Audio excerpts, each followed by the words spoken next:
Fiorella Buitrago, and today we'll be talking about Unit 3, Lesson 1.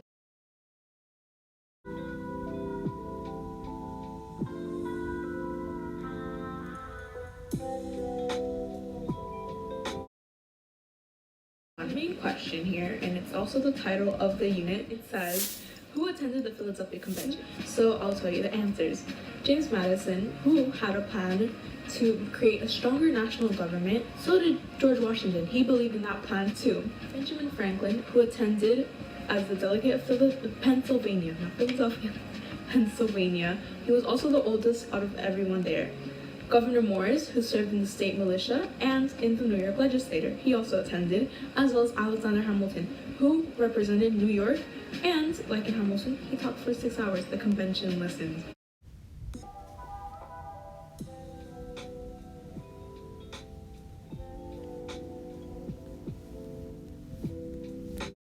So Congress called for the Philadelphia Convention to improve the Articles of Confederation, which we all know were really bad. 55 delegates attended, and about 3/4 of the delegates were in Congress. The next question is, why is James Madison known as the father of the Constitution? Well, James Madison is known as the father of the Constitution because he was the one with the most influence during the convention, which made the government stronger. He had a lot of influence, and a lot of people believed in him. So, during the convention, they trusted in him with the plan. And so the next question is, George Washington refused to attend the convention at first. Why do you think that his attendance of the convention was important? Well, George Washington's attendance was important because he was afraid that if he didn't attend, people would think he lost his faith in the Republican government, which isn't good because pretty much all these men were celebrities. Not really. They were really big political figures, but yes, they were kind of considered celebrities. So yeah, you can put it in those terms. The next are these group activities, kind of. They're these questions the book asks you, and so I'm gonna answer them. Question number 1 is, what qualifications should a delegate have to represent your class at a constitutional convention? So I had written down, which I don't know what you guys would put, but I'm pretty sure majority of you would put the same thing as I would. I'm pretty sure you would write, a delegate must have a strong influence on the student body, as well as an understanding of what's happening in the class and outside the classroom, which makes sense because we don't want someone who's clueless about what's happening in school, as well as like we don't want someone that everyone's like, who's that? We want someone to be like, oh yeah, they represent our class, right? So the next question is, how should these delegates be selected? I think delegates should run a campaign with their principals, as well as they should as well convince the class why they should vote for them, right? Because like if not, everyone would be like, so why are you running? Without a campaign, this would just be a popularity contest. Think of it that way. Next question is, what rules would you establish for the delegates to follow during the convention? And obviously, mine are pretty simple, and they should be simple, right? So delegates must be courteous for other speakers, and they must have what they want to say written down and in advance. They also have a 5 to 10 minute time limit because we don't want to be there like Hamilton for 6 hours, obviously. So that's why. Would you keep the rest of the school informed about what's happening in the convention? Why or why not? Yes, they should be informed. Why? Because they have the right. What rights? Amendment 1, freedom of speech. If we do not, they will be protesting. Well, not protesting necessarily, but they would be demanding what would be happening in the convention. And so that's why we have Amendment 1 as well, freedom of press. Next question is, Patrick Henry said he did not attend the convention because he smelled a rat. Why do you think he meant by this? What do you think he meant by this? In reality, Patrick Henry didn't want to attend since he was against the idea. He was against the idea of a strong national government, hence his excuse of smelling a rat. During the convention, he protested against it, And also historically and periodically, hygiene wasn't very good. Like, no one really smelled that well, but like. And also during the convention as well, they kept the doors and windows closed because they didn't want anyone ratting them out. This question is, why did the framers keep the proceedings of the Philadelphia Convention a secret? Well, they kept them a secret because they didn't want anyone really finding out about them. They want to be mysterious. You know what I mean? And they also because they wanted to make a good constitution. All right.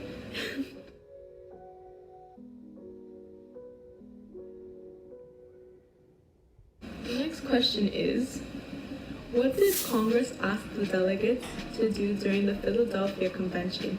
Did the delegates accomplish what Congress asked them to do? Okay, that's the question. It's pretty simple. So Congress had asked them to make a deal with the framers. They did make the deal. The deal ended being that the framers get to have some of their ideals or ideas in the Constitution. And so that was pretty simple. Moving along.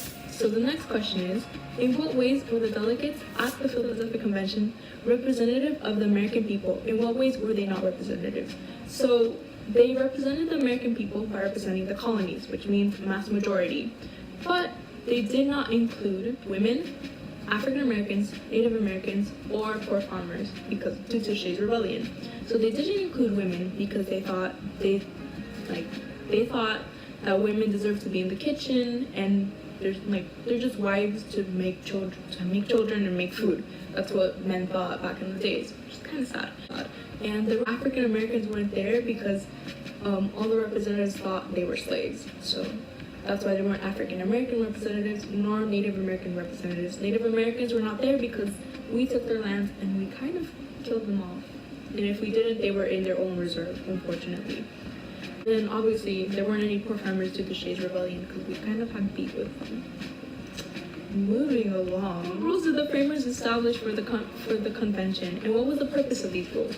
So the rules were actually pretty simple. Originally, the convention was made to try and find a way to fix the Articles of Confederation. They were so bad that they ended up writing a whole new constitution. The next rule was to keep it a secret for 30 years because they wanted to make the best constitution, and they did. So now we have it for over 200 years, which is really good. That's how good the Constitution was. And the last one is to give each state one vote, right? Because we all want it to be equal, because Miss Figgy. I've been reading Common Sense by Thomas Paine. Some men say I'm intense or I'm insane. You want a revolution, I want a revelation. We hold these truths to be self-evident that all men are created equal. So yes, all men are created equal, and so that's what they all went for, because all states should all be equal. Wouldn't that make sense? Then the last question is, what basic ideas about government did the framers agree should be included in the new constitution? These are really simple, and we all learned them in civics last year, guys. It's pretty much, this is a civics course. Right? And so these are really simple. So it was limited government. The government protects fundamental rights and the common good. A strong national government to protect these fundamental rights and common goods.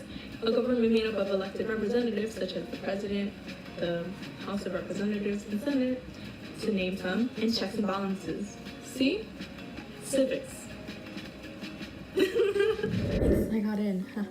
Oh, sorry, I took a break and I realized that we missed 2 questions. I know I said I finished, but I realized that, so I'm sorry. So they're really easy. The first one is, who didn't attend the Philadelphia Convention? And that's really obvious.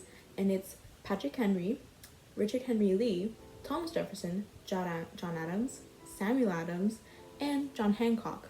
So obviously we all know what happened to Patrick Henry. Is one of the questions. He claimed he smelled like a rat, and I explained that.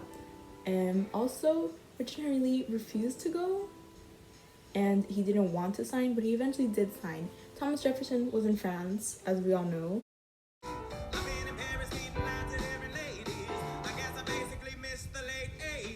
John Adams, he was the first ambassador for the US in Great Britain and came back a year after in 1788, 1 year later.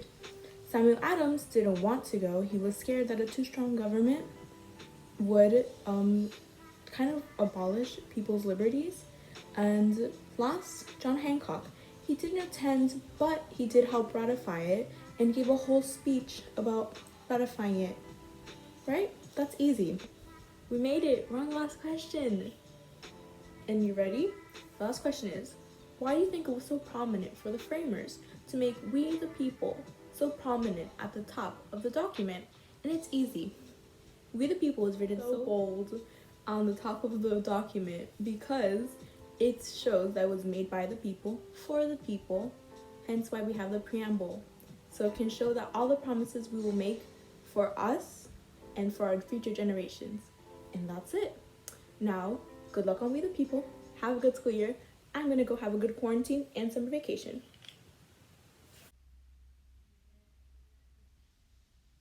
Okay, hi, this is like take 500 of me recording my video. This is like the second set because the first one was too long. Anyways, I'm gonna stop ranting and we're gonna get this started. Okay, let's get this started. So the main question, which is, I'm sorry. Congrats, you did it. We're on the last question. Now let's answer that with one last answer. Let's read that last question. And it is, why do you think it was so important for the framers to be or not to be? That is the question. Congrats, you did it. We're on the last question. Now let's answer that question. Why do you think the framers made it so important for "we the people" to be so prominent? Oh my god, I can't talk. Sense by Thomas Paine. So many say that I'm intense or I'm insane. You want a revolution, I want a revelation. So